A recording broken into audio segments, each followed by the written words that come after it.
Omonmisizlar, yaxshimisizlar? Bugun bizlarda jonli efir, vebinarimiz boshlanyapti. Vebinarlar haftaligi boshlanyapti. Sizlarni ko'rganimdan judayam xursandman. Qiziq mavzuda bugun fikr yuritamiz. O'zimga ham qiziq. Odam yig'ilguncha o'zimni tanishtiraman. Mani ismim Qurahmedova Parizoda Tahirovna, amaliyotchi, xalqaro toifadagi psixolog, seksolog, supervizorman, munosabatlar bo'yicha ekspert.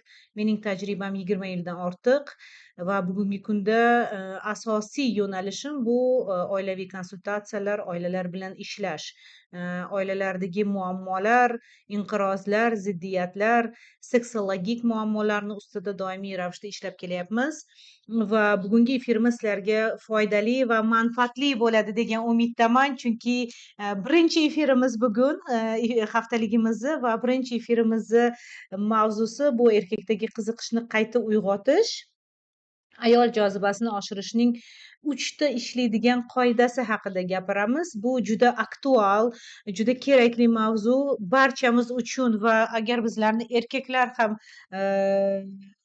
eshitadigan bo'lsa, o'ylaymanki, ularga ham manfaatli bo'ladi. Chunki men qancha erkaklar bilan ishlaydigan bo'lsam, meni konsultatsiyalarimga judayam ko'p oilali erkaklar kelishadi va barcha erkaklarni yagona aslida xohishi, istagi, niyati bu uning oilasida ham tinchlik bo'lishi, uning munosabatida maksimal darajada garmoniyaning bo'lishi. Ko'p holatlarda ayollarning bir afsonaviy fikri borki, erkaklarga bu kerak emas, munosabatlar ustida faqat ayollar ishlaydi. Nima uchun qarasak bitta qo'ldan chiqadi deb o'ylaysizlar. Hurmatli ayollar, unday emas. Sizga sirni ochaman, erkaklarga ham doimiy ravishda munosabatlar ustida ishlash qiziqarli, ular ishlashadi ham. Shunchaki faqat bu haqida o'zingizga aytishmaydi. Bugungi efirimiz aslida ProKex kursini qoshida bo'lyapti va shuni aytib o'tishim kerakki, yaqin orada ProKex kursim start oladi va manfaatli bo'lishi uchun, o'sha energiya almashuvimiz to'g'ri bo'lishi uchun avvalambor mana shu kursimga start berishimdan oldin insonlar bilan yaqinlashib, ularga ham foydali narsani berishni istadim. Bilasizmi, qachon shu fikr keldi? ProKex kursim anchadan beri sotilgan, ko'plaringiz bilasizlar ham.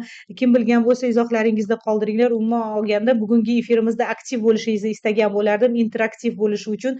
Qayerdadir sizlarni kommentariyalaringni ham o'qib turaman. Biz yaqinda retritga borgan edik. Men ProKexni ancha bo'ldi sotmaganimga va hamma so'rashdi, ProKex qachon bo'ladi, ProKex qachon bo'ladi va men bilmayman deb javob qaytarardim. Va biz yaqinda retritda, Afrikada retritda bo'lganimizda suvda cho'milib turgan paytda, albatta bizlarda retritlar o'sha har xil joylarda bo'lishi mumkin. Qayerdadir bog'da, qayerdadir tog'da, qayerdadir suvda ham suzib turgan paytda suhbat ketadi va o'sha biz bilan birga borgan 20 yil yashab qo'ygan ayollar, kimdir 10 yil turmushda, kimdir 5-6 yil turmushdagi bo'lgan ayollarni barchasiga bir xil savol berildi. Mana siz turmush hayotingizda, turmush o'rtog'ingiz bilan jinsiy aloqa haqida, umuman olganda jinsiy xohish, istaklaringiz haqida qanchalik ochiq ayta olasizlar va sizni o'sha o'zaro munosabatingizda qanchalik yaqinlik bor? Hamma narsani o'zingizga ruxsat bera olasizlarmi degan paytimda ko'plari hattoki uyalib ham qolishdi. 20 yil yashab qo'ygan ayollar ham uyalib, "Voy, Parizoda, uyaltirdingiz" degan savol javobni berishdida.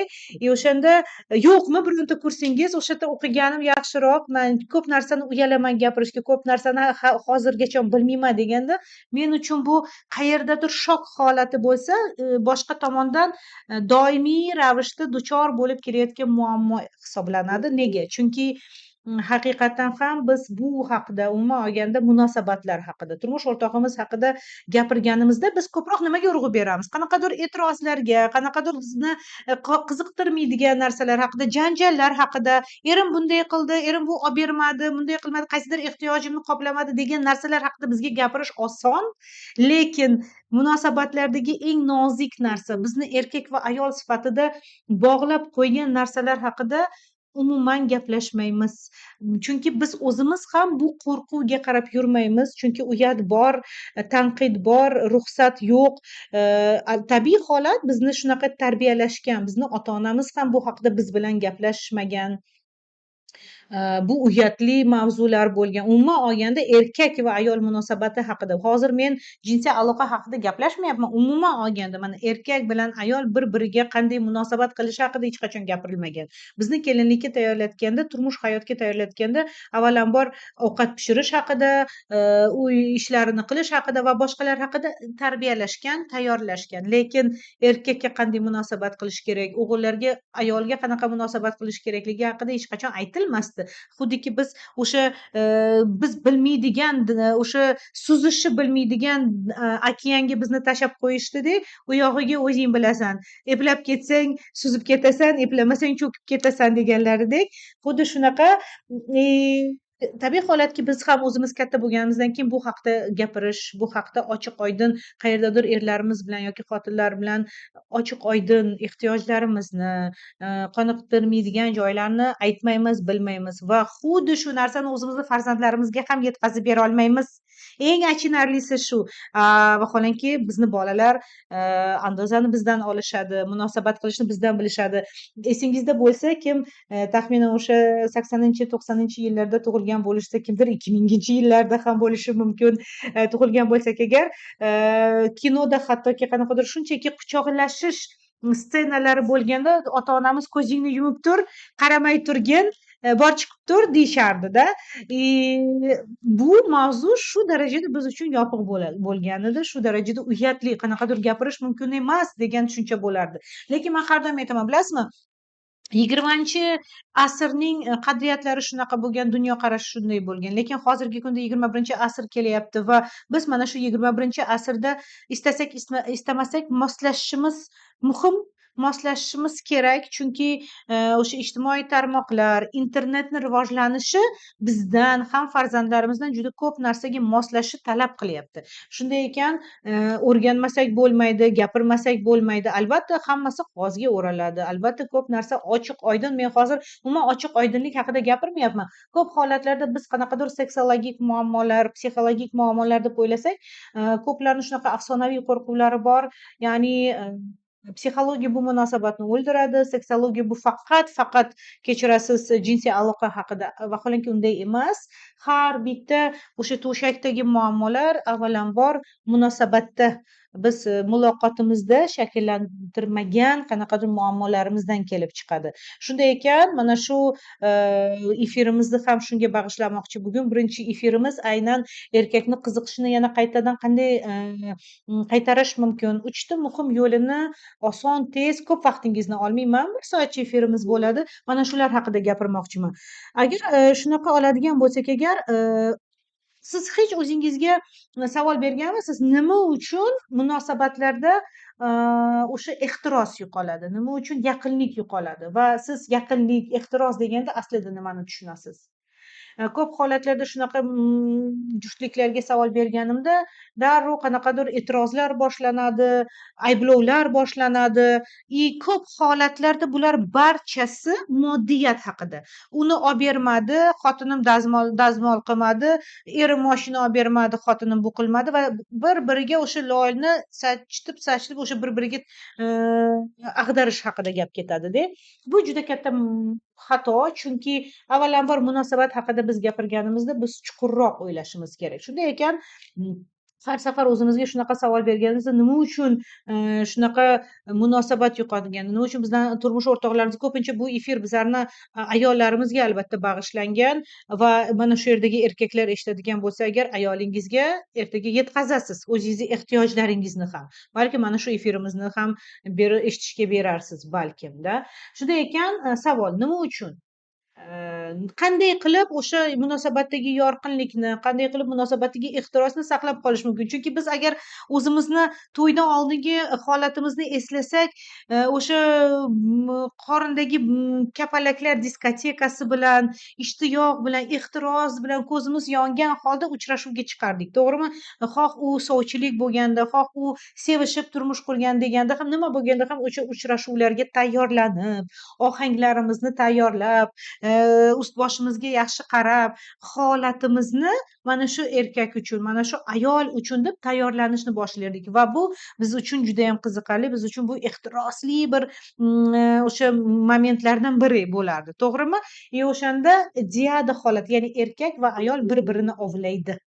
Bir-biriga bir-birini chiroyli ko'rsatishga harakat qiladi, bir-birini ko'nglini olishga harakat qiladi, albatta, va bu bora-bora albatta turmushga olib keladi. Lekin eng achinarlisi shundaki, turmush, hayot boshlangandan keyin nima paydo bo'ladi, nima sodir bo'ladi? Xuddiki biz mana bo'lganda, mana to'y bo'lgandan keyin bir oy o'tdi, hamma narsa xuddiki o'z holatiga qaytdi. Albatta, erkaklar bunaqa paytda o'zini tam hayoti bilan yashashni boshlaydi, ayol esa o'zini kelinligiga berilib ketadi va hokazolar. Va eng birinchi xato ayollarda ko'pincha bu xato ketadi. Ayol o'sha paytda mana bu biz degan tushunchadan, ya'ni men va mening erkagim, bu diada holati. Diada degani bu juftlik degani. O'sha juftlikdan bora-bora mana o'sha turmush qurgandan keyin bora-bora kelinlikka berilib ketadi. Qaynona-qaynotamga xizmat qilay. Bu yomon emas albatta, lekin me'yoridan ortiqcha bo'ladi. Ya'ni hammaga qulay, hammaga yaxshi bo'lishni istashni boshlaydi. Bola tug'ilgandan keyin bolalarga berilib ketadi. Chunki bolalarga qarash kerak. Ichida xavotirlarga beriladi. Men erimga yetarlicha yaxshi bo'lib beryapmanmi? Va hokazo degan o'sha qanaqadir majburiyatlarga berilgani hisobiga o'zini yo'qotib qo'yadi. Va mana shu biz tushunchasi, biz, men va mening erkagim degan tushuncha yo'qolishni boshlaydi. Albatta, bu birinchi xato. Ikkinchi xato bu aynan o'sha uyimizdagi o'sha turmush boshlangandan keyin turmushdagi qanaqadir majburiyatlarimiz erkak bilan ayolni ichidagi bo'lgan o'yinni, erkak va ayol ichidagi bo'lgan sirlikni yo'qotishni boshlaydi va bu sir qolmaydi. Ayol уже ertalabdan turib o'ziga uncha qaramaydi. Majburiyatlariga berilib ketib, qayerdadir nevroz holatida jizakiroq bo'lib qoladi. To'g'rimi? Va bu nimaga olib keladi? Ayol o'zini yo'qotdi, erkakka qiziqmas bo'lib qoldi va munosabatdagi o'sha sirlik, munosabatdagi o'sha o'yin, munosabatdagi ehtiros yo'q. Ular yo'q bo'lgani hisobiga bu ham sekin erkakni uzoqlashishiga olib keladi. Umuman olganda erkak va ayol munosabatini uzoqlashishiga olib keladi. Eng yana bitta katta xato shundaki, ayol o'zidan, o'zini holatidan, o'zini tashqi ko'rinishidan va turmush o'rtog'ini ko'rganidan zavq olishni to'xtatadi, unutib qo'yadi. U yo'q. U faqat xuddiki o'sha onalik, kelinlik majburiyatlariga berilib, na o'zini ehtiyojlariga, na o'zini xohish istaklariga umuman ahamiyat bermay qo'yadi. Men har doim aytaman, mana mani konsultatsiyamga kelgan ayollarga ko'p e'tirozlari bo'lganda, erim uni qilmaydi, erim buni qilmaydi degan paytda juda ko'p ayblovlarni erga aytganda men aytamanda, mana sizni xohish istaklaringiz, o'sha sizni e'tirozlaringiz aslida nima haqida? Mana e'tibor deganda siz nimani nazarda tutasiz? Yoki menga mehr kerak deganda nimani nazarda tutasiz? Qanaqa mehr kerak sizga? Va avvalambor siz o'zingiz o'sha mehrni o'zingizga qanday berasiz degan savol berganimda umuman bilishmaydi. To'xtab qoladi. Chunki ayolga o'sha paytda o'zini holatida erkakni ayblash osonroq. Hamma narsani erkakqa bersin, hamma narsada erkak. Xuddi shu narsa erkaklarda ham kuzatiladi. Erkak o'zini ayoliga investitsiya qilishni bas qiladi va bu bilasizmi, xuddiki bumerang. Sen menga qilmading, men senga qilmadim. Sen menga bermading, shuning uchun men senga qilmadim degan tinmay mana shu e'tirozlar, tinmay janjallarga olib keladigan jarayonga aylanib qoladi. Va tabiiy holatki shunaqa paytda erkak uyga ham borgisi kelmaydi, erkakka qiziq bo'lmaydi hech narsa. Nima deydi? Hozir borsam o'sha bashara, hozir borsam o'sha baqir-chaqirlar bormaganim yaxshiroq. O'rtoqlarim bilan choyxonada, mahallada gapda o'tirganim yaxshiroq deydi. Chunki ular bilan qiziqroq. Bilasizmi, yaqinda menga bitta ayol keldi.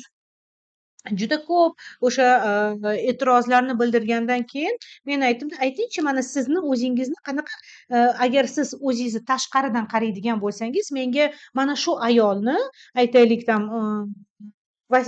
nima desam, Oydinni menga tasvirlab bering-da, aytaylik misol tariqasida. U qanday Oydin, kim u va u nimasi bilan qiziq deganimda ikkita so'z bilan ta'riflab berdi. Я говорю, bo'ldimi?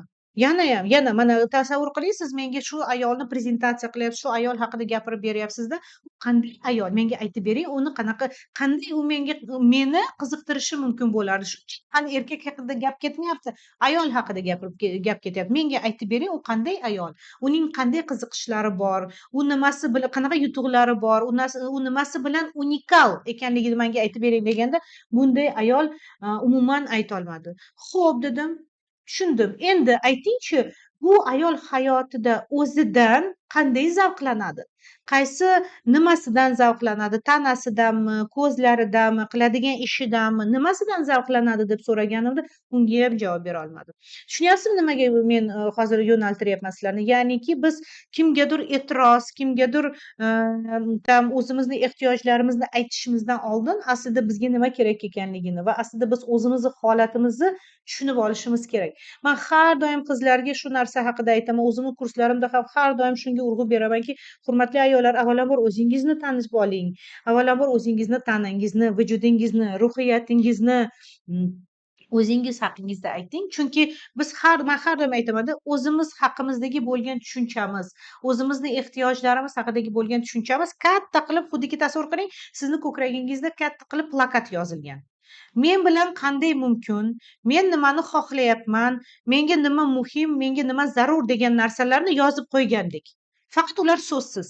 Lekin erkak mana shu translyatsiyani judayam zo'r his qiladi. Va agar ayolni o'ziga qadri bo'lmasa, ayol o'zini ehtiyojlarini bilmasa, o'zini sevishni, qadrlashni, o'ziga mehr berishni bilmaydigan bo'lsa, uni ko'kragida mana shular barchasi katta harf bilan yozilgan. Ya'ni meni sevmaslik mumkin, meni qadrsizlantirish mumkin, menga mehr bermasangiz ham menga mumkin. Ya'ni tushunyapsiz-a? Men bilan shunday mumkin degan xuddiki tablichka yozilgan. Endi bir o'zingizni holatingizga tushing va samimiy bo'lib avvalambor o'zingizga savol bering. Men erkagimga qanday holatni translyatsiya qilaman? Chunki erkak o'zimizni holatimizni bizga aks ettiruvchi zotdir. Biz o'zimizga qanday munosabatda bo'lsak, xuddi shu narsani erkakdan olamiz.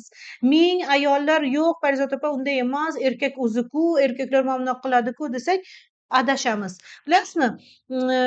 Ko'p ayollar doimiy ravishda e'tirozlari nima uchun faqat biz harakat qilishimiz kerak deb aytadida. Chunki hurmatli ayollar, biz emotsionalmiz va bizni xohish istaklarimiz va ehtiyojlarimiz munosabatda erkaklardan ko'ra ko'proq. Bizga emotsiya kerak, bizga o'sha oiladagi muhit kerak. Erkak u ovchi jangchi va erkak ko'chaniki. U g'ordan chiqib borib o'zini o'sha hayvonini ovlaydi. U qo'pol qilib aytganda, agar o'sha o'zini anaqasini ovlashga, butun fikrini ovlashga bag'ishlaydi va o'sha paytda uyda o'sha muhitni yaratib beruvchi ayol. Bekordan ham biz yaratuvchi emasmiz, ayol yaratadi. Erkak urug' beradi, ayol bola tug'ib. Yaratuvchi uni tanasini o'zi yaratib beradi bolani 9 oy ichida. Erkak unga mahsulot olib keladi, u ovqat pishiradi, u yaratishni boshlaydi. Erkak unga uy beradi, uni chiroyli qilib yaratishni boshlaydi. Doimiy ravishda men o'ylaymanki, siz bu gaplarni juda ko'p eshitgansiz. Bu juda banalni ko'rinishi mumkin, oddiy ko'rinishi mumkin, lekin mana shu oddiy haqiqatlardan bizni hayotimiz shular bilan to'lgan. Tushunyapsizmi? Shunday ekan, biz ko'proq harakat qilamiz. Bu qonuniyat. Qonuniyat shunaqa. Mana biz o'zimizga hech qachon nima uchun qor yog'di deb savol bermaymiz-ku. Tabiatni qonuniyatiga negadir ko'nikamiz. Bizlarni psixikamizni, tabiatimizni ham shunaqa qonuniyati bor. Erkak va ayol psixologiyasining o'zining qonuniyati bor. Shunday ekan, bizga kerak. Oiladagi muhit, bolalarga ta'sir qiluvchi atmosfera bizdan yaraladi, ayollardan. Erkak bilan aslida oson. Umuman munosabatga qaraydigan nazari juda oson. Chunki erkaklarning fikrlash doirasi juda tunnel bo'ladi. Maqsad bor, harakat bor. Tamom. Va maqsadga yetdi qildi. Shuning uchun ham ko'p holatlarda erkaklar nima deydi? "Men senga hamma narsani qilib qo'yganman-ku, yana senga nima yotmayapti?" deydi. Menga mehr bermayapsiz desa, "Voy, men senga uy olib berdim, mashinangni olib berdim, ro'zg'oringni qilsam, senga yana nima yetmaydi?" deydi. Aytingchi, sizlarga tanish holatmi mana shu? O'ylaymanki, ko'plaringiz eringizga qanaqadir e'tirozlaringizni aytaman desangiz, nuqul bitta gap: "Men senga hamma narsani qilib qo'yganman, men tomonidan hammasi qilinyapti. Albatta men hozir bu yerda e, erkakni oqlash uchun gapirmayapman, hurmatli ayollar. Men ayollarni sevaman, men ayollarni tarafdoriman, lekin shu bilan birga men doimiy ravishda obyektiv haqiqatni tarafdoriman. Mening vazifam shu. Kimnidir har faqat ayollarni tomonini oladigan bo'lsa muvozanat yo'qoladi. Bo'lmasa men psixolog bo'lmasdan shunchaki sizni qo'llab quvvatlovchi dugonangiz bo'lib qolamanda. Psixolog esa har tomonlama muvozanatni ushlab berish uchun ikki tomonni ham eshitib, ikki tomonni ham o'rganib chiqib, haqiqatni yuzaga keltiruvchi mutaxassis hisoblanadi. Shunday ekan, bu bir faktor. Ya'ni o'zidan ayol zavqlanmaydi. Kommentariyamiz keldi mana bu yerda. Onda sonda kommentariy o'qib turaman. Ayol kishi uning ehtiyojini yaxshi bilsa, aytolsa ehtiyojini men bilan qanday mumkin emas ayta olsa, ammo sen plankang baland yoki noshukursan deb ayblasa. Shularda ayol bezib o'zidan zamknutsa qiladi. Aytgan gapim haqiqatan ham, chunki lekin ko'p holatlarda ayollar ehtiyojini bilib boshqa qilib, uni ichida erkagiga nisbatan e'tiroz boshlanadi. Siz menga yomon munosabatdasiz. Bu esa уже muhabbat tili haqida. Bizlarning 3 kunlik efirlarimiz bor. Bu haqda albatta bugun gapiramiz, lekin bugun aynan erkakni qiziqishini qaytarish haqida aytadigan bo'lsak agar, demak bu yerda biz ayollarni nimaga urg'u berishligi haqida o'sha haqida aytib o'tishimiz kerak. To'g'rimi? Shuning uchun ham ha, ayollar, siz aytganingiz kosmetolog xonim haqiqatan ham shunaqa. Men sizni gapingizga qo'shilaman va bu to'g'ri, chunki ko'p holatlarda men shunga ham duchor bo'laman. Doimiy ravishda ayol harakat qiladi, yaxshi bo'lishni istaydi, o'zini ehtiyojlarini hattoki to'g'ri aytadi ham, lekin mas'uliyatsiz erkaklar ham bor. Buni ham tan olish kerak. Eshitmaydigan erkaklar ham bor. Bu esa tarbiyaga bog'liq. Bu esa uning o'sha qanday andozani olganidan ham bog'liq, to'g'rimi? Ya'ni erkakni yoshligida umuman eshitmaydigan, faqat pub земли deb aytaman, egosini ko'tarib, mana shunaqa judayam egosiga berilgan kibrli erkakni tarbiyalashgan bo'lsa, bu qiyin. Lekin buni o'zgartirib bo'lmaydi deb aytilmaydi. No, albatta bunaqa paytlarda ayollar qancha harakat qilsa, qancha nima qilsaki, o'sha xuddiki bir qo'lli qarsak bo'lib qoladida. Albatta bu yerda bilasizmi, toki erkak va ayol munosabatga qarab, munosabatini yaxshilashiga qarab qadam qo'ymas ekan, bir tomonlama ishlash juda qiyin. Lekin avvalambor biz nimani ustida ishlashimizni bilib olishimiz kerak. Va mana shu men bepul darsliklarni ham nima uchun qildim? Sizlarga xuddiki qorong'u tonnelda ozgina svet bilan ko'rsatib, siz o'zingizni muammongizga duchor bo'lib, o'zingizga o'zingiz savol berib, buni munosabatingizga kirgizib, erkagingiz bilan munosabatingizni oydin qilishi, muloqot qilishi, munosabatingizda aniqlik kiritishni o'rganishingiz uchun qilinyapti. Albatta men buni ochiq-oydin doim aytaman, bitta vebinarlardan, bitta efirlardan munosabatni zo'r qilish qiyin. Kimga kerak bo'lsa, ko'p holatlarda hattoki bitta efirdan ham ko'plar o'ziga kerakli bo'lgan insaytlarni olib olishadi. Xayrli bo'lsin va manfaatli bo'lsin-da. Ko'p holatlarda o'sha ayol o'zini tushunmagani uchun, o'zini ehtiyojlarini bilmagani uchun eng achinarlisi bu holatda bilasizmi, erkak kishi shunaqa paytda u ham o'zini xuddiki shu ayolga kerakmasdek his qilishni boshlaydi. Erkakda qanaqadir выгорание deb aytamiz, ya'ni uni ehtiroslari so'nishni boshlaydi, ayoli oddiylashib qoladi, o'sha yonadigan qizlar ko'zlar yo'q, qiziqish yo'q. Erkakka esa erkakni psixikasi shunaqa, unga doimiy ravishda ayol tomonidan qiziqish bo'lishi kerak. U doim qahramon bo'lib berishi kerak. Tushunyapsizmi? Chunki biz ayollar o'zimizga mana tabiatdan ostida biz o'zimizga kuchli erkaklarni tanlaymiz. Chunki aynan shu kuchli erkakdan bola tug'amiz, naslimizni ko'paytiramiz. Kuchli erkak. Lekin erkakni kuchi ayolni unga bergan ilhomiga bog'liq. Ilhom berilmasa, ko'zlar yonmasa, shirin so'zlar bo'lmasa agar, albatta erkak ham nima qilishni boshlaydi? U so'nadi va afsuski ko'p holatlarda tashqarida qidirishni boshlaydi. To'g'rimi? Shunday ekan, inisiativa bildirmay qo'yadi erkak. Ya'ni bunday bir ikki aytadi. Aslida bilasizmi, men ko'p holatlarda juftliklar bilan ishlayotganda Erkaklar ko'p aytadi, men bu narsani unga aytganman deydi. Biz ko'p holatlarda erkaklarni eshitmaymiz. Shunday ekan, eshitishni o'rganishimiz kerak. Shunday mana shunaqa narsalar, eshitmaslik, e'tirozlar va hokazolar bilasizmi, nimaga aylanadi? Umuman munosabatlarda faqat haqqoniy, prям samimiy yaqinlikni o'rniga odatiy jinsiy aloqa, odatiy munosabat. Ha, yaxshimisan? Ovqat yeysizmi? Bugun yedingizmi? Yo, men bugun bunaqa qilaman degan oddiy so'zlarga aylanib qoladi. Eng achinarlisi aslida aynan shu. Bilasizmi, erkakni ehtirosi aslida qizlar bu aynan ayolning o'ziga bo'lgan, ayolning energiyasi, o'ziga bo'lgan ishonchining aksi. Ha, shunaqa. Ayol o'ziga qanday ishonadigan bo'lsa, u ayol o'zini qanday translyatsiya qiladigan bo'lsa, ayol o'zini qanday his qiladigan bo'lsa, o'sha erkakka yetkaziladi. Erkak mana shunga qarab uni xohlashni boshlaydi. Hamma erkaklar aytadi, men uyimni tinchligini xohlayman, uyga kelganimda mani ayolim kutib olishini istayman. Hech ahamiyat berganmisiz? Mana sizga savol, siz turmush o'rtog'ingizni qanday so'zlar bilan ataysiz, qanday chaqirasiz? Men shunaqa savollarni o'zimiz qancha efirlar bo'lgan bo'lsa, ko'p ayollarni javobi adasi deb chaqiraman deyishadi. Ko'p holatlarda jamiyatda ham turmush o'rtog'i haqida ayollar xo'jayinim deb aytishadi. Lekin erkaklar o'zini o'sha xotini haqida gap ketganda erkaklarni oldida bo'ladimi, jamiyatda bo'ladimi, nima deb aytishadi? Ayolim deb aytishadi. Qanday chiroyli so'z. Chunki har bitta erkakka bilasizmi kim kerak? Ayol kerak. Bu degan mana bitta oddiy so'zdan shuni bilsa bo'ladiki, erkakka ayol kerak. Ayolga kim kerak? Adasi kerakmi? Faqat bolalarini adasi kerak. Yoki xo'jayin kerakmi? Hech narsaga ruxsat bermaydigan, hamma narsaga tam cheklov qo'yadigan xo'jayin kerakmi? Sizga kim kerak? Man kurslarimda ham, o'sha konsultatsiyaga kelgan ayollarga ham juda ko'p har doim shunaqa tavsiyani beraman. O'zingizga yangi odat kiriting deyman. O'zingizni turmush o'rtog'ingizni qanday atagan bo'lardingiz?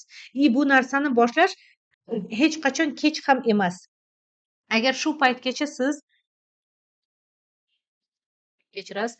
Agar shu paytgacha siz xo'jayin, lekin yoki adasi degan iborani juda ko'p ishlatgan bo'lsangiz agar, bir o'ylab ko'ring. Bu ham translyatsiya aslida. Menga siz faqat mana shu rolda keraksiz degani. Munosabatingizni alohida ikkalangiz bo'lgan paytda ko'proq erkakni mening erkagim deb maqtang. Chunki erkakka bu juda yoqadi. Man hattoki o'sha darsliklarda har doim aytaman, erim, xo'jayinim degan iborani ishlatmang. Mening erkagim deng. Мой мужчина. Mana ruslarda shunaqa deyishadi-da. Hech qachon мой муж, мой супруг, отец моих детей deb aytishmaydi. Мой мужчина deb aytishadi. Va bu to'g'ri, chunki biz munosabatda erkak va ayol ekanligimizni hech qachon unutmasligimiz kerak. Shunday ekan, sizni o'zingizga bo'lgan munosabatingiz bu erkakning ehtirosini aksi. O'ylab ko'ring shu narsani. Agar ayol munosabatda minus darajasida bo'ladigan bo'lsa, o'ziga ishonmaydigan, o'ziga yoqmaydigan, o'zini vaznidan, tanasidan, tashqi ko'rinishidan qoniqmaydigan bo'lsa, bu minus holatlari. Xuddi shu minusni erkak minus qilib olib keladi. Ya'ni hech narsa bermaydi. Unga investitsiya qilishga hech qanaqa inisiativa bo'lmaydi. Siz bilasiz, minus plus qo'shilganda energiya paydo bo'ladi, to'g'rimi? Ya'ni erkak sizga plus berishi uchun albatta siz ham o'sha minus holatidan chiqishingiz kerak. Siz ham plus ayolga aylanishingiz kerak. Ya'ni o'zingizni ustingizda ishlab, o'zingizni bilib, harakat qilib, e'tirozlarsiz, nima uchun faqat men qilishim kerak demasdan, shunchaki menga kerak, o'zim uchun. Chunki yaxshi munosabat menga kerak degan niyatda. Mana sizga 3 ta savol beraman hozir. Qani sizda bir o'zingizga shu savolni bering va sizda qanday? Hozirgi kunda sizni munosabatingizda ko'proq nima ustunroq? Oilaviy hayotni да что ж такое?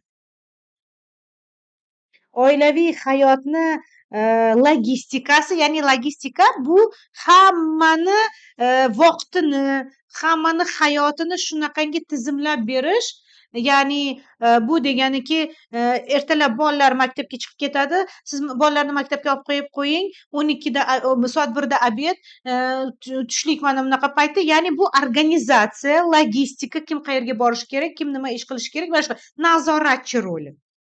Yoki ko'proq sizni munosabatingizda muhabbat ustunlik qiladi.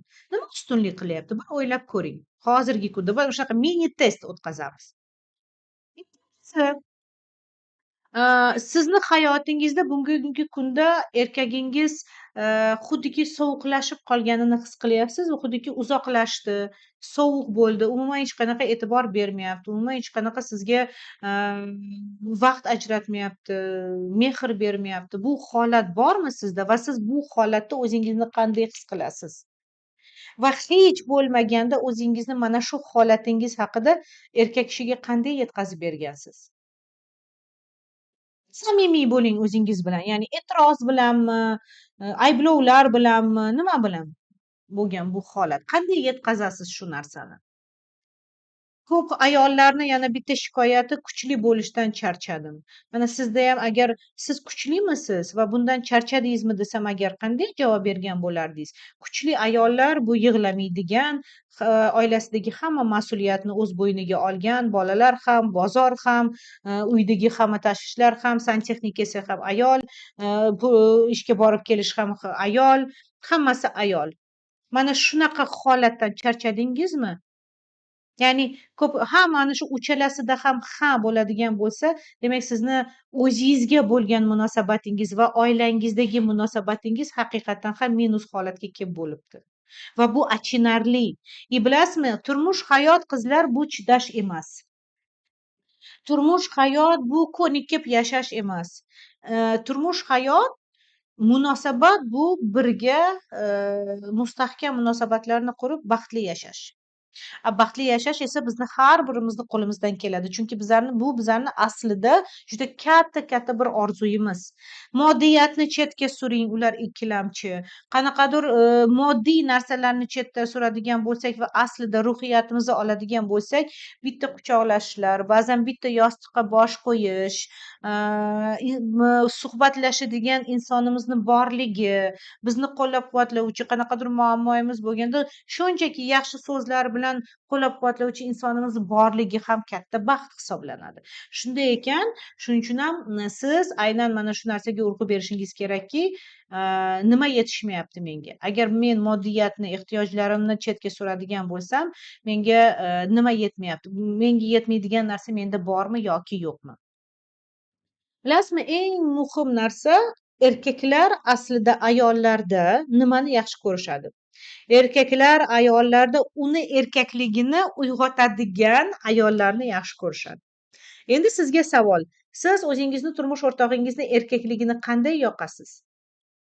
Istasangiz kommentariyaga yozing, istasangiz o'zingiz uchun bir insightli narsa bo'lsin. Qanday so'zlar bilan yoqasiz? Bilasizmi erkagingizni tilini? So'zlar bilan mana erkak ekanligi erkaklikka uyg'onadigan qanday xatti-harakatlaringiz bor? Albatta jinsiy aloqadan tashqari. Jinsiy aloqa haqida hozir umuman gap ketmayapti. Shunchaki munosabatda psixologiya haqida gap ketyapti. Qanday uyg'otasiz siz u erkakni? Kommentariyalarimiz qizg'in. Bormi shunaqa kommentariyalar bormi o'zi ham? Aytishyaptimi? Beringlarchi, nimalar bo'lyapti bu yerda kommentariyalarni o'qish kerakda. Так. Erkak. Aha, rahmat. Hozir qani nima bo'lyapti bizlarda? Bunda munosabatlar zo'r bo'ladi. Bugundan munosabatlarim zo'r bo'ladi. Kutuvlar zo'r, menga yoqayapti bu kutuvlar. Tak, yo'q bilmayman. To'g'ri, erni er qiladigan ham, ayolni er qiladigan ham xotin deyishadi. Uning uchun ham birgalikda harakat qilish kerak. Ha, albatta, ham erkak ham ayol harakat qilishi kerak. Lekin hozir mana siz o'zingizga, mana biz ayollarimizda, bizni ko'proq e'tirozlarimiz. Ko'p holatlarda janjallarni, boshqalarni biz ko'taramiz. Bu haqiqat. U yoq buni bo'lmayapti, u ehtiyoj, bunaqa menga yoqmayapti, u deymiz yoki ichimizda yutamiz, baxtsiz holatiga tushamiz. Bu ham bor-da. Maqtayman debdilar Maftuna buni. Maftun, tushundim, lekin qanday maqtaysiz? Maqtash bu o'z yo'li bilan. Bu hali mana shunchaki maqtash, bu hali erkakni uyg'otish emas. ha, maqtov bu muhabbat tili. Har bitta erkakka maqtov kerak, bu haqiqat. Har bitta erkakka qo'llab-quvvatlovchi, ilhomlantiruvchi so'zlar kerak. Chunki biz shunaqa tarbiyalaymiz erkaklarni. Ularga doim olqish kerak, o'shanda u o'zini qahramondek his qiladi va qahramon bo'lganda yanayam ko'proq qilgisi keladi. Maqtov bu sizni eng birinchi qurolingiz aslida. Albatta. Tak, ularni maqtayman, yaxshiyam borsiz deyman, yomon emas. Lekin bu yana sultonim, bilmasam. Tak. O, u yoqqa ketdi. Dadasi, Assalimjonim, dadasi erkakni uyg'otmaydi-ku, Assal. Men umuman ichimdagilarni aytolmayman. Afsuski shunaqa ko'p holatlarda janjal qilmasam aytganlarimni qilmaydilar, gapirsam janjal qilsam qiladilar. Chunki o'rganib qolgansizlar shunaqa munosabatda va bu juda toksik munosabatlar. Bilasizmi, eng achinarlisi nima? Siz janjal qilgan paytda qancha sizni nerv tizimlaringiz o'ladi. Mana miyangizda neyronlaringiz bitta, chunki har bitta janjal bu stress. Har voy Xudo. Alhamdulillah. Uzr so'rayman sizlardan. Yo'talim keldi. Boshqasi ham kelib qoldi. Uzr so'rayman. Tushunyapsiz, a? Ya'ni janjalda avvalambor siz jabr ko'rasiz, ayollar.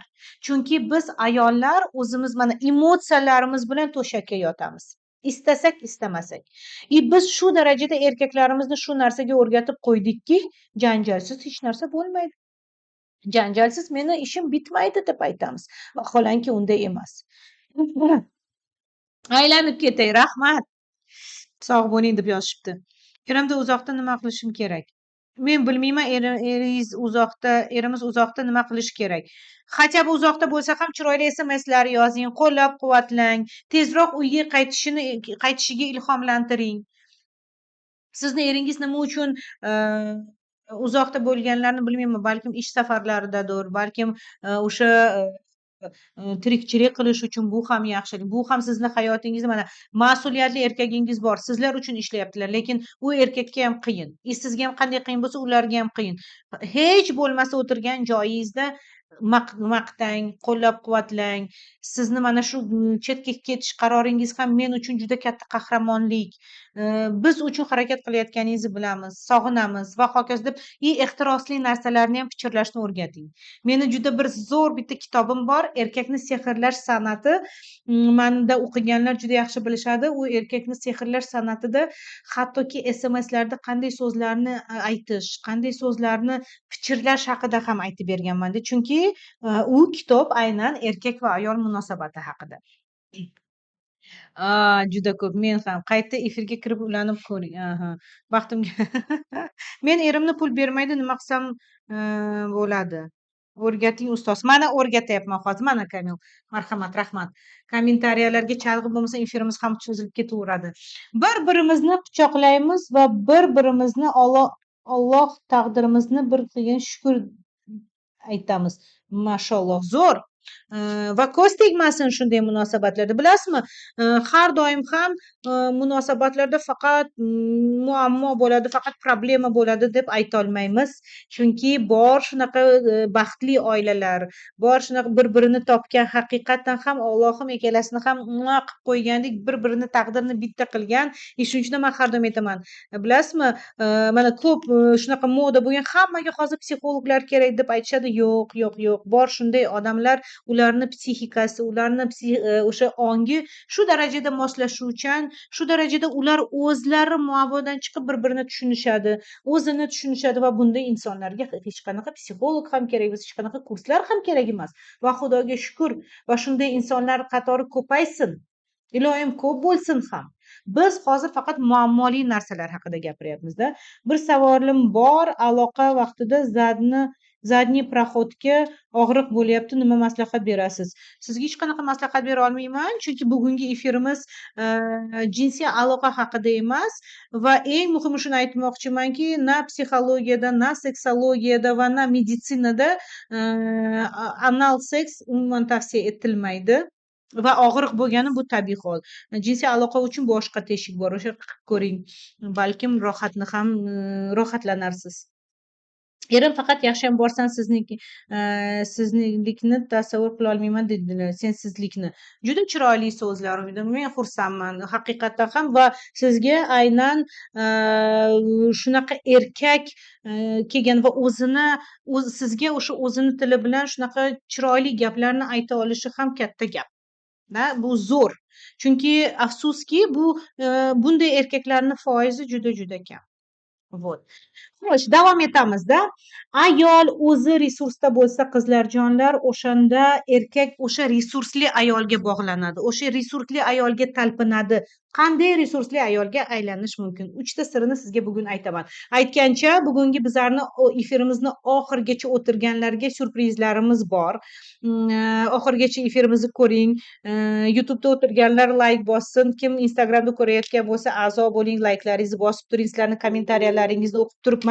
Bizlarni energiya almashuvimiz to'g'ri bo'lishini hisobiga hammasi xayrlisi bo'lsin.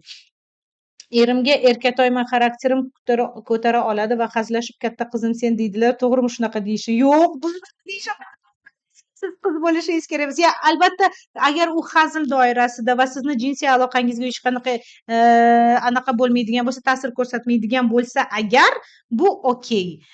Lekin juda xavfli. Qarash kerakda. Ya'ni sizni shunaqa deb o'ta infantil pozitsiyaga tashab qo'ymayaptim. Chunki ko'p holatlarda erkaklarga ayoli infantil bo'lishi, ya'ni bola pozitsiyada bo'lishi qulay. Chunki bunday ayollarni aldash, suldash, bunday ayollarni boshqarish osonroq bo'ladi. Endi kechirasiz, boricha aytyapman. Ilohim sizni hayotingizda unaqa bo'lmasin. Unday yo'qdir ham, ilohim-da. Demak, ayol ozgina erkakka energiya beradigan bo'lsa, erkak unga 5 baravar energiya qaytaradi. Chunki erkakni qizlar bilasizmi, juda balkim noto'g'ridir bu gap, lekin erkak bilan boshqarish oson. Erkaklar bilan oson, ularni tili oson. Shunchaki erkakni bilish kerak, ya'ni erkakni birinchidan erkak ko'rish kerak, uni to'g'ri qabul qilish kerak, kutmasdan. O'sha o'zimizni ayollik emotsionalligimizdan kelib erkakdan xuddi shu narsani talab qilmaslikni o'rgansak, mana shu kutuvlar bizlarni muammomizni eng katta birinchi o'rinda turadigan eng katta ildizi bilasizmi? Kutuvlar.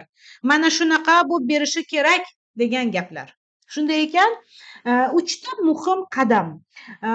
Siz boshqatdan eringiz uchun jozibali, boshqatdan sizga eringizga talpinadigan ayol bo'lishingiz uchun birinchi qiladigan ishingiz, birinchi qadamingiz, birinchi sir va bu aslida hozir aytsam agar sir ham emasligini bilib olasiz, bu o'z tanangizga qayting. Qanday tushunyapsiz bu so'zni? O'z tanasiga qaytish bu nima? Ko'p ayollarni muammosi, qizlar, munosabatlarni muammosi, biz munosabatga mana fikrlarimiz va mana boshimiz bilan qatnashamiz.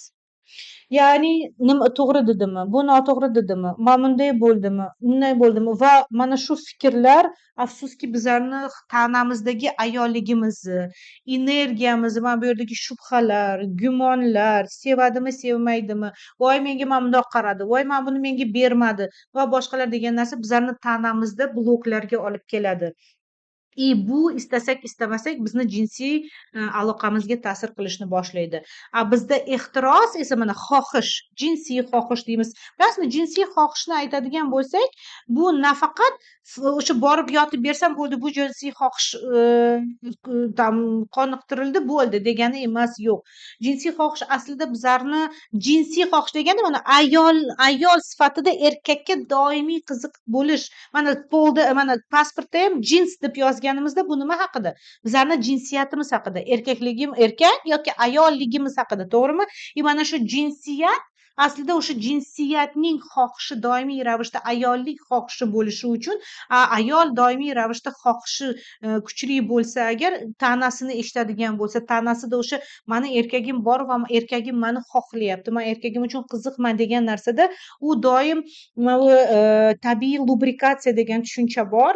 Albatta, ya'ni u doim hozir juda takoy nozik gapni aytaman, doim xuddiki xohlab turgandek ayol bo'ladi. Bu feromonlar fluidlar deyiladi. Ya'ni ko'zga ko'rinmas, hidsiz qanaqadir hid tarqatiladi erkagiga. Ya'ni man doim sizga bu berishga tayyorman degan tushuncha bo'ladi va bu aslida bizga xos, tabiat bizni shunaqa yaratgan. Faqat bu o'sha xususiyat ayol ikki qat bo'ladigan paytda to'xtaydi.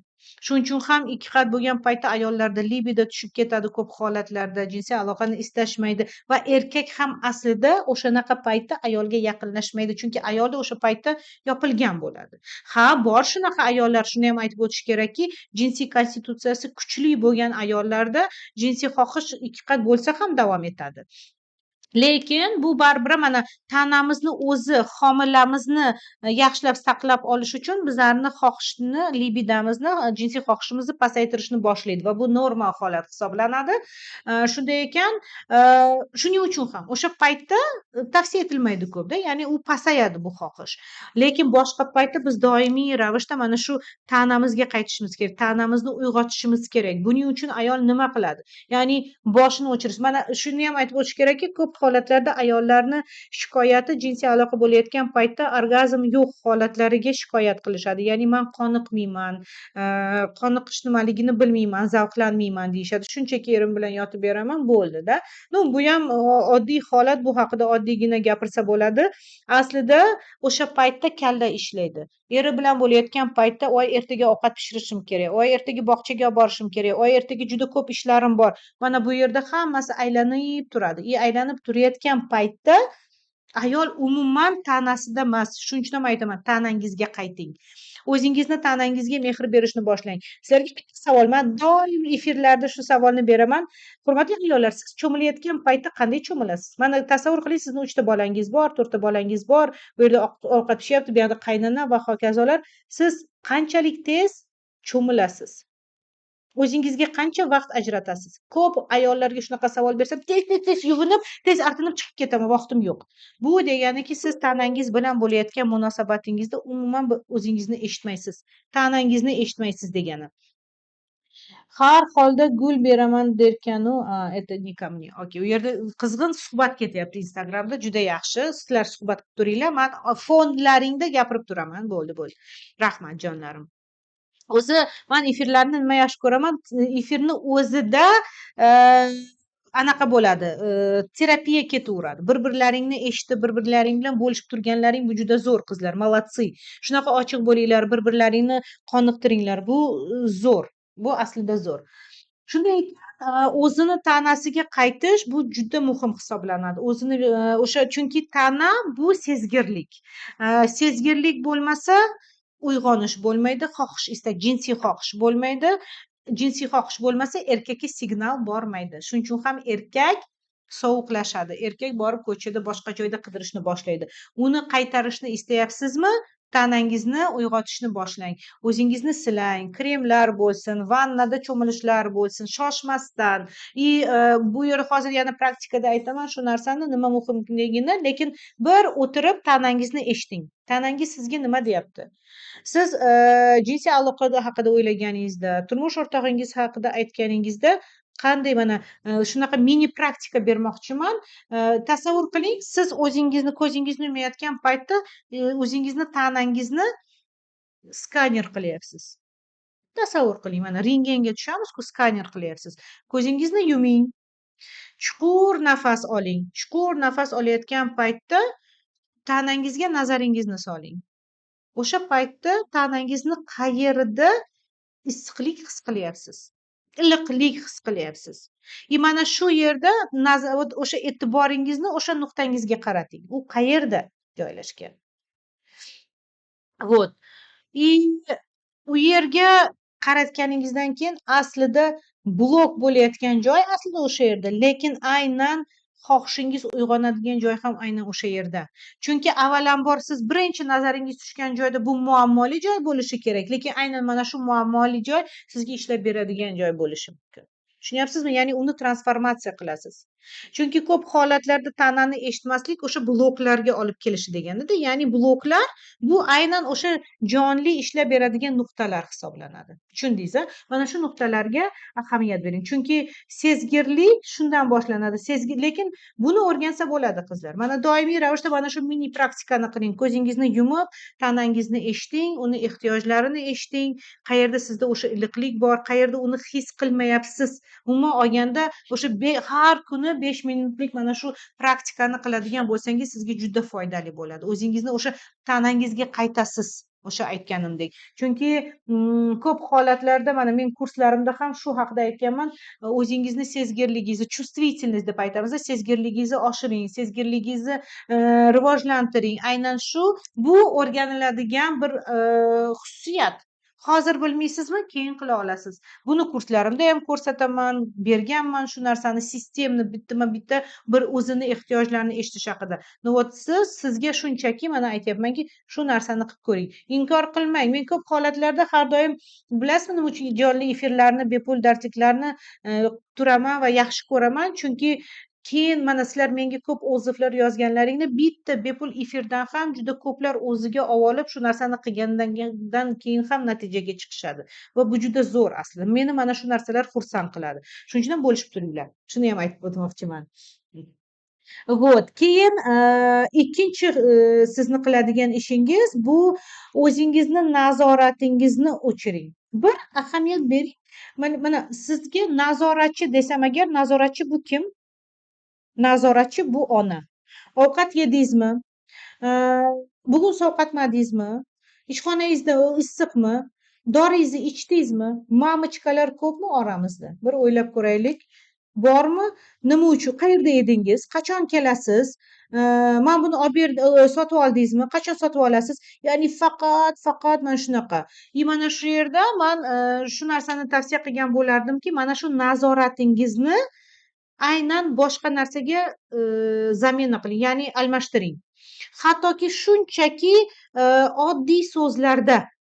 Chunki erkakni o'sha erkakligini o'ldiradigan narsa bu nazorat. Erkak totalni ichida erkin yaralgan.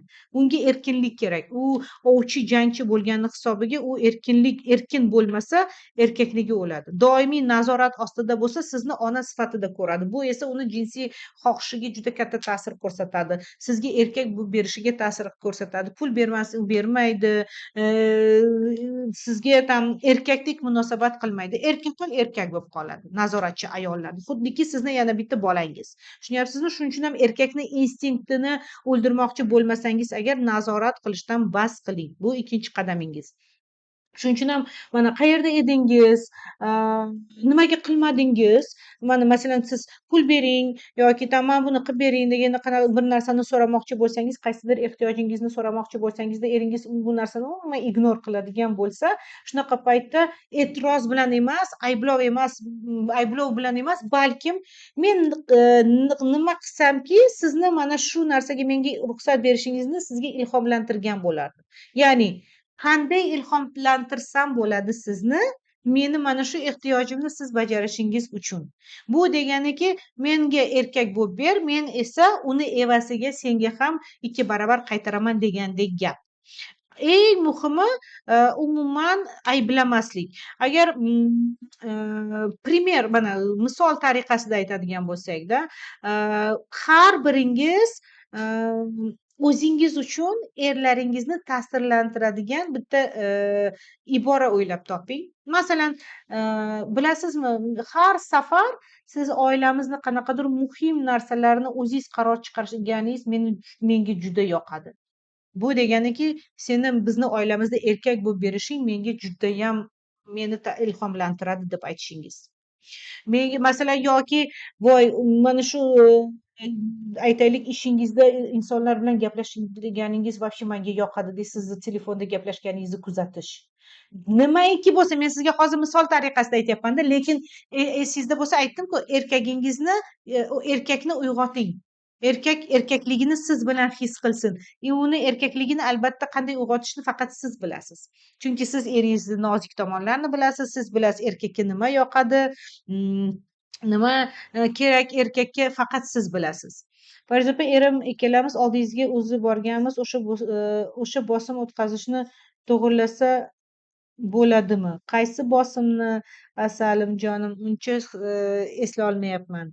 No, to'g'rilasa bo'ladi, albatta. Hamma narsani bu dunyoda to'g'rilasa bo'ladi, o'limdan tashqari. O'lim va kasalliklardan tashqari. Bilasizmi, menga hozir bu yerda vaqt tugayapti, tezroq bo'ling, tezroq tugating deb aytishyapti. Sizlarga o'zi qiziq bo'lyaptimi, manfaatli bo'lyaptimi bizlarni efirimiz? Bizni bir ayting. Men ilhomlanib gapiryapman, o'zi sizga kerakli bo'lyaptimi yoki yo'qmi? Как это, siz izoh yozganingizda man sizga foydali bo'layotganimni his qilaman degandek, siz turmush o'rtog'ingizga ham xuddi shu so'zlar bilan siz menga shokolad olib kelganingizda o'zimni shunaqangi sevimli his qilaman, siz menga telefon qilganingizda o'zimni shunaqangi erkalangan his qilaman deb doimiy ravishda aytib turish kerak. Aha, qani? Qiziq, yaxshi, yomon emas. Qiziq, albatta. Mazza qilyapman. Hozir mazza ay yashang, yaxshi. Qarang shunaqa narsalar. Qarang-da, men sizdan kompliment so'radim. Ya'ni buni chiroyli qog'ozga o'radi. Siz ham shunaqangi menga energiya уже bo'lishyapsizlar-da. И mani ham kayfiyatim oshyapti. Sizlar ham jonlandilaring. Mana вот munosabatda ham aslida xuddi shunday qizlar. Munosabatda ham hammasi oson. Ya'ni biz bir-birimizni qanday to'g'ri so'ra olsakgina bizga qaytadi xuddi shu narsada. Men o'zimni shunaqangi sevilgan his qildim hozir. Sizni ha qiziq, zo'r, albatta deganingizda men o'zim men kerakliman, men qiziqman degan narsani his qilyapman. Haqiqat boricha aytyapman, samimiy bo'lyapman sizlar bilan. Lekin endi tasavvur qiling erkakka ham qanday. Erkakka ham. Да, я знаю. Я смотрю на время, Asalimjonim shirinim. Говорить. Vaqt tugadi deyishyapti. Yo'q, taslim bo'lmaymiz qizlar, davom etamiz.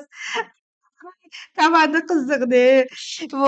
Xuddi shunday ekan, buni o'rgansa bo'ladi qizlar. Shuning uchun ham sizlar efirdasizlar, shuning uchun ham sizlar kurslarda o'qiysizlar. Meni qancha kurslarimda o'qigan qizlar bo'lsa agar, men kursim haqida sizlarga aytib beraman, albatta. Mana kimdir kursingiz bormi deb so'rashibdi ekan, albatta kursim bor, aytib beraman bu haqida. No, aytmoqchimanki, bu shunaqangi bir hislatki, hamma narsani o'rgansa bo'ladi. Hamma narsani o'zgartirsa bo'ladi qizlar. Kurslarimda ham beraman. Faqat siz o'zingiz bunga ochiq bo'lishingiz kerak doim.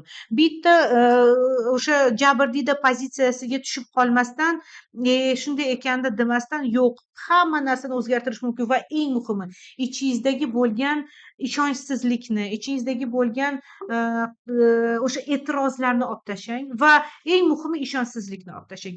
Baribir meni erim o'zgarmaydi. Meni erimga gapirish befoyda. Meni erim bezbet. Meni erim qo'pol, meni erim mana bunaqa degan gaplardan uzoq bo'ling. Hech qachon hattoki fikrlaringizda erkakni qadrsizlantirmang. Siz erkagingizni ko'tarsangizgina, mana hattoki fikrlaringizni o'zida erkakni yasaydigan bo'lsangizgina, shuni o'zi kifoya. Erkak buni his qilishni boshlaydi. Chunki siz umuman boshqacha ko'z bilan shu erkakka qarashni boshlaysiz-da. Va bizni 3-chi qadamimiz, bugun va'daga vafo 3 ta qadam beraman deb aytganman. 3-chi qadamimiz bu, bilasizmi, shuki, o'zingizni o'sha ehtirosingizni qaytaradigan qanaqadir rituallar o'ylab topishingiz shart. U nima bo'lishidan qat'iy nazar, qanaqa bo'lishidan qat'iy nazar, mana shularni siz o'ylab topishingiz kerak. Chunki siz eringizni bilasiz, siz o'zingizni imkoniyatlaringizni bilasiz, siz o'zingiz sharoitingizni bilasizda. Chunki bizlarni xohish istaklarimiz, hattoki jinsiy xohishlarimiz ham qizlar, bilasizmi, ular qayerdadir to'planib, qayerdadir yuradigan narsa emas, balkim kichkina qadamlardan shakllanadigan narsalar. Chiroyli so'zlar, qo'llab-quvvatlashlar, prosta ertalab turganingizda eringizni quchoqlashingiz, chiroyli so'zlar bilan ularni salom alik qilishingiz. Man qancha ayollar, mana juftliklar bilan ishlaydigan bo'lsam, 7 yil, 10 yil, 15 yil o'tgan sari ertalab mana erini ham ko'rganda, ha, assalomu alaykum deb ishini qilib ketaveradi. Vaholanki siz uyg'ondingiz, siz bir-biringizni endi ko'rdingiz. Bu yangi kun. Xuddiki boshqatdan bir-biringizni kashf qilyapsiz. Boshqa, chunki siz bilasiz, uyquda biz kechirasiz, har xil narsalar bo'lishi mumkin uyquda. To'g'rimi? Uyg'onmasligimiz ham mumkin ba'zan. Har kun ertalab o'zingizga mana shu birinchi qiladigan ritualingiz, ya'ni odatingiz, bu avvalambor Siz har kuni ertalab turganda qanaqa fikr bilan turyapsiz? Har kuni ertalab turganingizda eringizni qanday ko'ryapsiz? Ko'zingizni bir oching, ko'zingiz bilan ko'zingiz yonib tursin. Qanday bo'lyapti bu? Yaxshimi? Zaryadka bormi? Yaxshi. Aha. Shunday ekan, mana shu kichkina rituallarni boshlang. Avvalambor ertalabdagi faqat turmush o'rtog'ingizga aytadigan gapingiz va bu gap faqat ularga taalluqli bo'lsin. Nima degan bo'lardingizda? Masalan, aytaylik, har kuni ertalab turganingizda bir-biringizni ko'zingizga aytaylik 10 sekund qarab turish. Shunchaki odatga kirding, ayting, keling, har kuni ertalab bir-birimizni ko'zimizga qaraymiz. Bekordan ham "Глаза зеркало души" deb aytmaymiz. To'g'rimi? Ko'zimizga qarab turgan paytda o'sha ehtirosni ham uyg'otsa bo'ladi. Chunki aslida avvallari ayollar erkakni hattoki bitta nazar bilan, bitta qarab qo'yish bilan ham jalb qilishardi. Ehtirosini uyg'otishardi. Bilasizmi, judayam zo'r kino bor, "Sekreti geyshi", memuari geyshi degan narsada, o'shanda bitta zo'r narsa aytilganda, ya'ni sen erkakni bitta ko'zing bilan jalb qilishni o'rganishing kerak deganda, qaniyki bizlarga shunaqa narsalarni o'rgatishgan bo'lganda. Lekin bizga hech kim o'rgatmagan, bizga hech kim aytmagan bu gapni. Lekin hech qachon o'rganish kech ham emas. Shunchaki eringiz bilan mana shu narsaga kelishing va necha yildan beri yashab kelayotganingizdan qat'iy nazar qilib ko'ring. Shartligi ham shu aslida. Masalan, ovqat pishirayotgan paytingizda yoki eringiz qanaqadir ish qilayotgan paytda oldiga borib uni silab qo'ying. Qayeridan silab qo'yishingizni уже aytib o'tirmayman, o'zingiz bilasiz uni. Da, вот, no, nega yo'q? Qilish kerak va bu o'xshaydi. Tak, men nagli so'rayman, meni quchoqlamadingiz, peshonamda o'pib qo'ying ketib ishga deb. Peshonangizdan o'pmasinlar, labingiz borku buning uchun. Вот. Shunday ekan, men вообще Instagramga chalg'imayman. Men bu kommentariyalarga chalg'imayman. Вот. Shunday ekan, yoki yana bitta maslahat bermoqchiman qizlar. Mana har kuni kechasi nima bo'lganda ham, qanaqa charchaganmisiz, charchamaganmisiz, turmush o'rtog'ingiz bilan kechqurun faqat sizni ikkalangizni 5 daqiqangiz bo'lishi kerak. To'shakka yotdingiz, oyoq oyoqqa, qo'llar qo'llarga, shunchaki ularni ko'ksilariga boshingizni qo'yishingiz va prям aytish kerak erkakka. Bu bizni 5 daqiqalik vaqtimiz. Bu degani обязательно siz tam aloqa qilasizlar, yotasizlar, boshqa qilasizlar degani emas. Bu shunchaki ritual. Biz bir-birimizni his qilishimiz uchun vaqt. Agar kimnidir eri soat 3 da keladigan bo'lsa, boshqa bo'ladigan bo'lsa, demak ertalab. Demak moslashtiringlar. Ikkalangizga ham qulay bo'ladigan vaqtni topinglar. Mana shu 5 minut sizlar uchun bo'lsin. Tushundingizmi? Yana zo'r tavsiya bor, shunaqaki, qanaqadir faqat eringiz uchun imo-ishora o'ylab toping. Sizga vazifa. Keyingi efirimiz bo'ladi. Xudo xolasa ertadan keyin biz 3 kunlik vebinardamiz. Unutmanglar, bugungi dars bu faqat boshlanishi, keyin yana bo'ladi. Shuning uchun ham mana shu narsani eslab qolinglar. Xo'pmi? Qanaqadir imo-ishorangiz bo'lsin. U qanaqadir masalan sochingizni boshqacha tashab qo'yishingiz yoki qanaqadir qo'llaringiz bilan imo-ishora bo'ladimi, farqi yo'q. Muhimi aynan shu. Chunki aynan mana shunaqa kichkina rituallar ehtirosga olib keladi va erkakni sizga bo'lgan qiziqishini uyg'otadi. Shunday ekan, bilasizmi qizlar, hamma narsani ustida ishlasa bo'ladi, hamma narsani o'zgartirsa bo'ladi va faqatgina biz bunga harakat qilishimiz kerak. Sizga bugun muhim aytmoqchi bo'lgan gaplarim shundan edi va sizlarga hozir aslida meni kursimdagi bular haqida va bularni yanayam ko'p kuchaytiradigan texnikalar haqida aytib bermoqchiman. Ya'ni kursimizda nima bo'lishi haqida ham aytib bermoqchiman. Prezentatsiyam bor. Sizga qiziq bo'lsa, o'sha prezentatsiyani ko'rishingiz mumkin bo'ladi. Hammasini tushuntiraman, chunki kimdir hozir kursingiz bormi deganda, ha qizlar, va men bugun mana shu kursimga aslida sotuvni ochyapman. ProKex kursimga start beryapman. Ya'ni o'sha ProKex kursimda ayollar munosabatda mehr va yaqinlikni qayta his qilmoqchi bo'lishsa agar, erkakdan e'tibor, sovg'a, qadrni tabiiy ravishda olishni istasalar agar bu kurs ular uchun-da, intimda erkin, ishonchli va jozibali bo'lishni istaganlar uchun, oilasida tinchlik, ishonch va barqaror muhit bo'lishini xohlaganlar uchun, erkakda yanayam qimmatli, yanayam sevimli ayolni bo'lishni istagan ayollar uchun bu Prokex. Men bu kursimni juda sevaman. Bu kursim haqiqatan ham bugungi kunda 1,5 mingdan ortiq ayollar o'qigan va hozirgacha qayergadir borsam, voy Parijatova, men sizni Prokex kursingizda o'qiganman, munosabatlarim umuman boshqacha bo'lgan deb aytishadi va men bundan faxrlanaman. Eng birinchi muhim shundaki, bu Prokex upgrade, ya'ni eng birinchi men sizlar bilan o'sha yerda bo'laman. Har hafta sizlar bilan jonli efirlarimiz bo'ladi va siz mana shu jonli efirlarda kursdan olgan bilimlaringizni savol-javob orqali aniqlashtirish imkoniyatingiz bo'ladi. Eng muhimi u yerda 12 ta darslikdan tashqari, ya'ni erkakni xiyonati deysizmi, rashklar deysizmi, erkakni jalb qilish deysizmi, shuning uchun ham mana bular barchasi ular bor. Hozirgi videoni oxirigacha ko'rganlar uchun sovg'am ham bor, bonuslarim ham bor. Albatta, har doimdagidek aytishingiz mumkin, lekin ular bor. Bu kurs agar faqat kimga kerak bo'lsa agar istaganlar uchun-da, chunki bu kursimda haqiqatan ham yaxshi ko'raman. Juda bir yangi kurscha, faxrlanaman undan, chunki u yerda kitoblar ham bor, kinolar ham bor, tahlili ham bor. 2 oylik dostуп beraman. Ya'ni 1 oy kursni o'zi bo'ladi va 2 oylik yana dostуп beriladi. Jami 3 oy o'sha kurs sizda bo'ladi. Bemalol munosabatlaringizni ustida ishlashingiz mumkin bo'ladi. 4 ta jonli efir qilamiz. Zo'r bitta efirim bor, intim texnikalar, usullar va shu bilan birga o'sha yerda o'yinchoqlarni ham ko'rsatganman. Erkaklar va ayollar uchun o'yinchoqlar bor.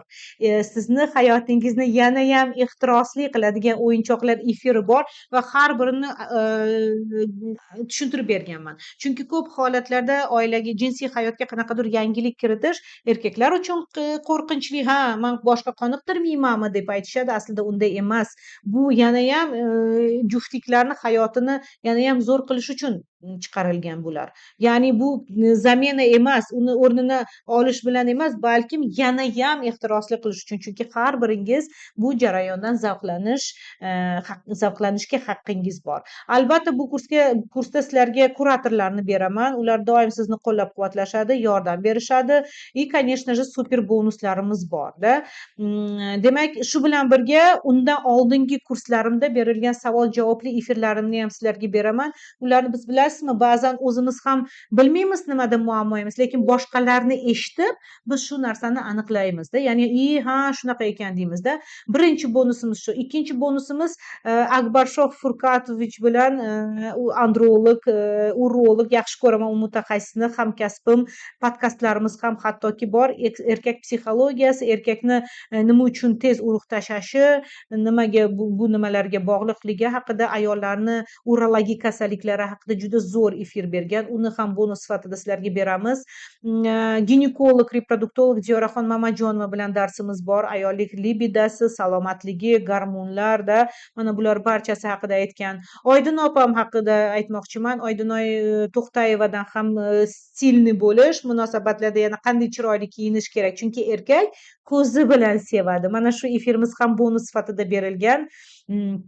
Eng qizig'i, zo'r ekspertdan striplastikamiz ham bor. Striplastika darsi aynan eringiz bilan ishlatadigan texnikalarni o'sha striplastika darsimizda ko'rib chiqishingiz mumkin bo'ladi. Olovli munosabatlar haqida meni darsligim bor. Er-xotin munosabatiga emotsional va seksual yaqinlikni qayta tiklash texnikalari. Umuman olganda, u Prokex kursimda juda ko'p texnikalarim bor. Kuratorlar bo'ladi, sizga motivatsiya berib turishadi, savollaringizga javob berishadi. Kurs mobaynida sizlarga hamma organizatsiyangizni o'sha shakllantirib berishadi-da.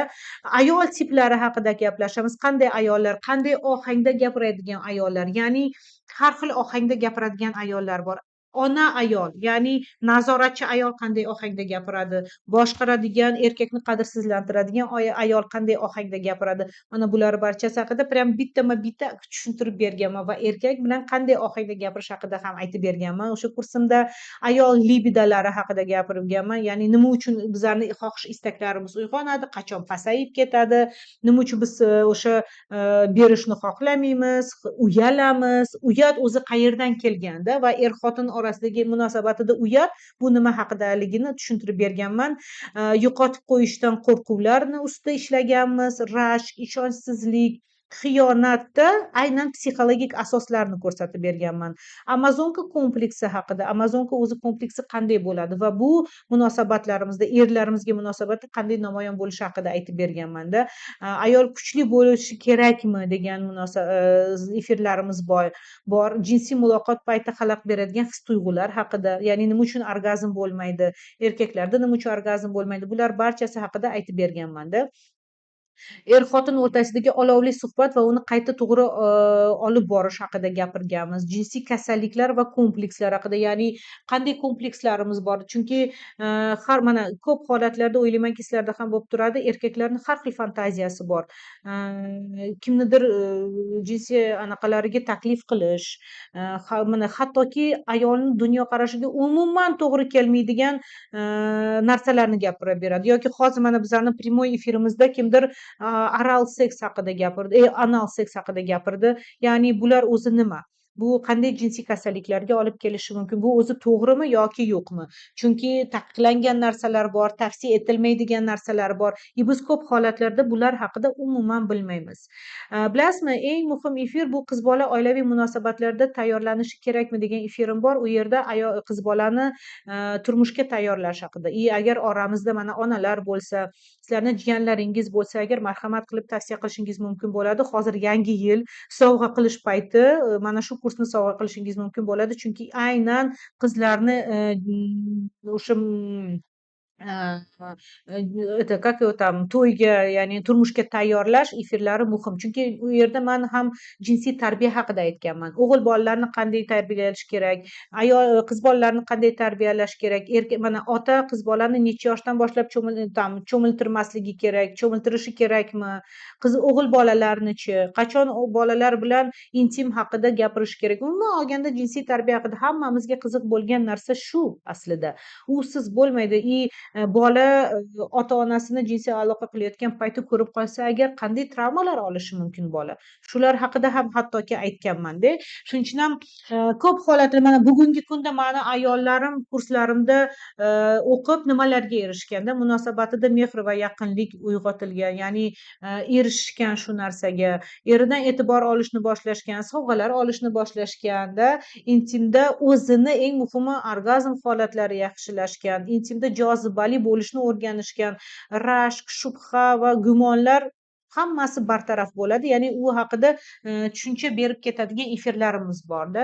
Ya'ni xiyonat haqida, xiyonatdan keyin yana boshqatdan o'zini qanday tiklashi mumkin, umuman olganda xiyonatni kechirish mumkinmi yoki yo'qmi? Mana shular haqida bizlar aytib o'tganmiz. Munosabatda tinchlik, o'zaro bir-birini tushunish haqida ham aytib o'tganman. Mana bu yerda keyslarimizni ko'rishingiz mumkin bo'ladi. Ya'ni mani haqiqatdan ham bu kursda o'qigan juda ko'p, mana o'ylaymanki mani kursimda o'qigan qizlar ham agar eshitayotgan bo'lsa izohlaringizda qoldiringlar qizlar, haqiqatan ham qanday bo'lgan natijalar. Men buni dangal aytishim mumkin, bemalol har doim aytaman, chunki faxrlanaman. Haqiqiy men o'zi bilasizmi, samimiylikni va ochiq oydinlikni tarafdoriman. Hech boricha aytaman, boricha. O'zim yaxshi ko'ramanmi, demak arziydi deyman. Tavsiya ham qilaman. O'qi, senga yaxshi deyman. Chunki mani o'zimni konsultatsiyalarim, mana bitta konsultatsiyam arzon emas. Meni konsultatsiyalarimga kelganlar bilishadi. 1 soat, oila bilan 1,5 soat ishlayman va konsultatsiyalarimni o'ziga yarasha narxi bor. Lekin men har doim mana oldingizga kelay degan paytda menga qara, undan ko'ra kursda o'qigan juda juda ko'p narsa olasan. Bu degani men konsultatsiyalarimni qadrsizlantiraman degani emas, lekin konsultatsiyalarda boshqacha narsa, bu yerda esa materiallarda ko'p narsa olinadi. Izohlarda o'zingiz ko'rib turishingiz mumkin. Shuning uchun ham sizga qiziq bo'lsa, albatta murojaat qilishingiz mumkin bo'ladi va albatta murojaat qilish uchun birinchi savol kurs narxi nechi pul deganlar uchunda 12 ta video dars, 4 ta jonli efir, gaydlar, 30 ta gaydlar bor, qo'llanmalar, intim texnika usullari, faktlar, ilmiy bilimlar, har kunlik layfhak va affirmatsiyalar beriladi, kitob, kinolar, 2 oylik dostupda bonuslar barchasi nechi pul degan savol bo'ladi. Qani nima deb o'ylaysizlar? Taxminlaringizni yozinglarchi. Shu bilan birga o'sha bonuslarimiz, bu 5 ta yozilgan efirlarimizni sizga taqdim etaman. Eksklyuziv dars Akbar Shoh bilan, Diyoraxon bilan, Oydunoy opam bilan, strip plastika darsi va olovli munosabatlar haqida darsligimni ham berishga tayyorman. Ya'ni siz 6 ta bonusga ham ega bo'lasiz. Joylar chegaralangan. Bu safar men aytdim, mana shuncha bo'ladi.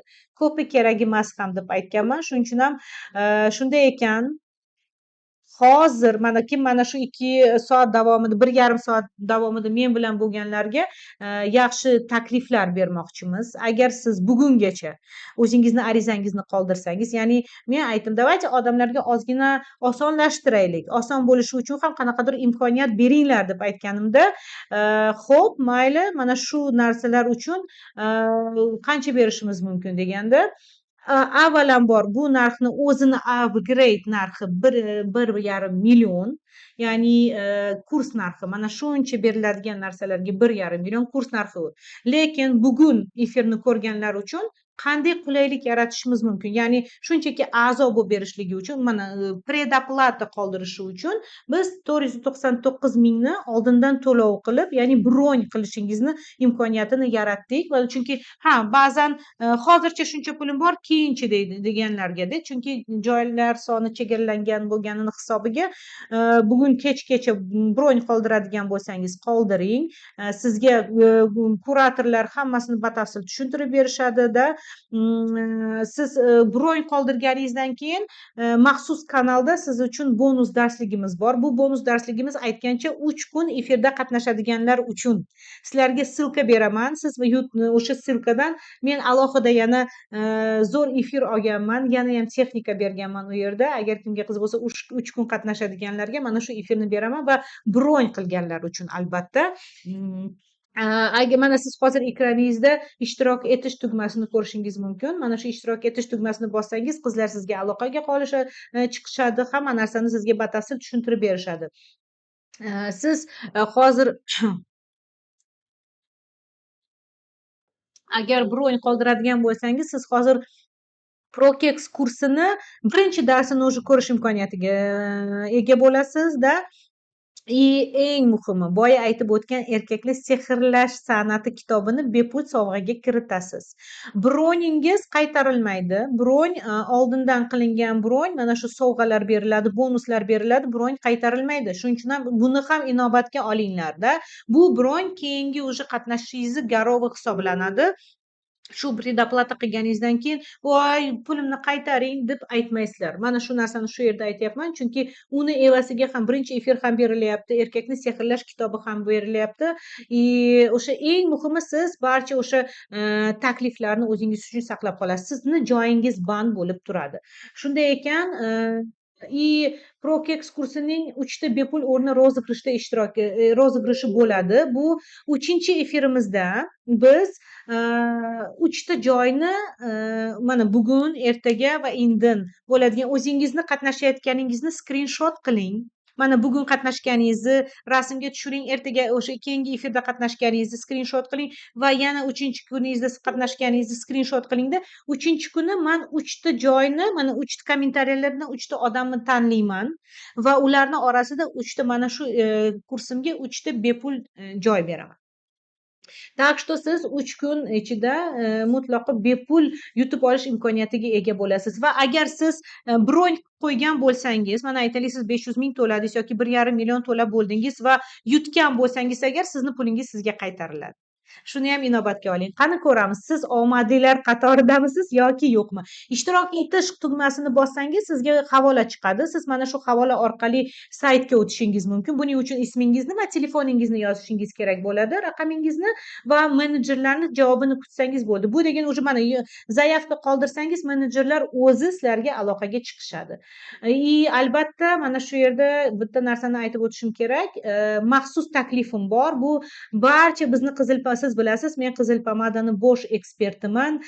Ko'p kurslarida u yerda ham borman. Qizil pomada makonida umuman bizlarni o'sha chiroyli qizil pomada makonimizda barcha o'qigan o'quvchilarimizga skidkamiz bor. Albatta va hattoki mani Prokex kursimda o'qiganlar uchun ham maxsus chegirmalarim bor. Hattoki 50% gacha ham chegirmalarim bor. Tak что kim meni kuzatayotgan bo'lsa, qatnashmoqchi bo'lsa, qizlar menejerlarga yozinglar. Ular barcha ma'lumotlarni batafsil sizga aytib berishadi. Va tabiiy holatki sizlarda shunaqa savol tug'ilishi mumkinki,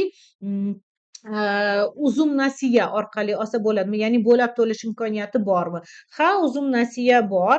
Mana siz hozir bonus mana o'zingizni broningizni qoldirish uchun sizga 30 minut o'sha yerda уже start berildi. 30 minutga tez ulgurib qoling. Marhamat, joyingizni band qiling, chunki joylar aytganimdek chegaralangan. Men qanday ekspert ekanligimni yaxshi bilasizlar. Shuning uchun ham birga, xudo xohlasa, 1 oy sizlar bilan ishlash imkonimiz bo'ladi. Bemalol menga shaxsiy savollaringizni berish imkoni bo'ladi sizda. Shunday ekan, sizga qulay bo'lsa, albatta uzum nasiya orqali olishingiz mumkin bo'ladi. Bo'lab to'lash imkoniyatiga o'sha orqali mana shu kursimizni sotib olishingiz mumkin bo'ladi. Kursimiz 1,5 million va hozir joyingizni band qilish uchun siz 500 ming to'lashingiz kerak bo'ladi-da. Biz kursimizni xudo xohlasa 5-yanvar kuni boshlaymiz. Barcha bayramlarni o'tkazib, ish vaqtlari boshlanganda 5-yanvardan kursimiz start oladi. Albatta hozir aynan sovg'a olish payti. Turmush o'rtog'ingizda ham o'sha sovg'ani so'rashingiz mumkin bo'ladi. Menga sovg'a qilmoqchi bo'lsangiz, mana shu Prokexni olib bering desangiz, chunki bu Prokex bizni munosabatimizni yaxshilash uchun, bizni munosabatimizni yana ham ehtirosli qilish uchun men bunga muhtojman desangiz, albatta o'ylaymanki, turmush o'rtog'ingiz sizga bu sovg'ani qiladi. Kurs davomida ko'ramiz, balkim shanba, balkim qaysidir kunlarda har hafta bir marta jonli efirlar bo'lib o'tadi sizlar bilan. Albatta o'sha jonli efirlarda sizlar bilan savol-javoblar bo'ladi. 30 daqiqa ichida kuratorlarimizga, o'sha menejerlarimizga murojaat qilishingiz mumkin. Azizaxonga, qizimizga marhamat qilib o'sha nomerlarini o'zingizga saqlangiz qilib olinglar. Kontaktlar bor. Bemalol sizga qiziq bo'lsa, albatta men har doim aytaman, kerakli bo'lgan insonga yetib borsin, xayrli va manfaatli bo'ladigan insonga yetib borsin. Boshqalar shunchaki oddiy jonli efirlardan ham o'ziga kerakli bo'lgan narsalarni olib olishadi. Shunday ekan, hammamizga xayrli bo'lsin, hammamizga manfaatli bo'lsin. Men bugun sizlarni ajratgan vaqtingizdan minnatdorman. Rozi bo'ling ajratgan vaqtingizga, men ham roziman. Mana shu 3 ta sizga aytilgan texnikani albatta qilib ko'ringlar va siz bilan xayrlashmayapmiz aslida. Siz bilan xudo xohlasa keyingi ertadan keyingi efirimizda ko'rishamiz va u efirimizda ham qiziqarli, foydali narsalarni aytib o'taman. Chunki men avvalambor bir narsani mana sizlarga bir narsani taklif qilishimdan oldin avvalambor foydali bo'lishini ham istayman har doim. Shunday ekan, manfaatli bo'lsin. Aynan 30 daqiqa davomida bron qilganlarni o'sha bonuslari bor. Siz o'zingiz uchun o'sha joyingizni band qilib qo'yasiz. Chunki bu kurs hamma uchun ham emas. Faqat o'sha 200 ta ajratilgan joylarga ulgurib qolganlar uchun. Barchangizni yaxshi ko'raman. Rahmat mana shu efirda qatnashganingiz uchun. Xudo xohlasa va eng muhimi 3 ta bugun qatnashganingizni skrinshot qiling. Erta 3 kun qatnashganlarning orasida biz aniq qilganimizda o'sha mana shunaqa nom tanlaganimizda siz ko'rsatib berishingiz kerak bo'ladi. Mana men 3 kun qatnashganman, chunki alohida kanal bo'ladi va siz o'sha o'yinda men sizni tanlab olsam, siz 3 ta joy ajratganman bepul qatnashish uchun. Albatta o'sha bonus darsimni ham aytib o'tmoqchiman. Bron qoldirganlarga bonus darsimiz bo'ladi. Bu yerda qiziq narsalarni aytib o'tganman. Sog' bo'ling, salomat bo'ling, barchangizni yaxshi ko'raman. Iloyim keyingi efirlarda mana shunaqa aktiv bo'lib turishingizni qolaman. Ishtirok etish tugmasi chiqqan. Ishtirok etish tugmasini bosing va aloqaga chiqing. Keyingi efirda ko'rishguncha sog' bo'ling.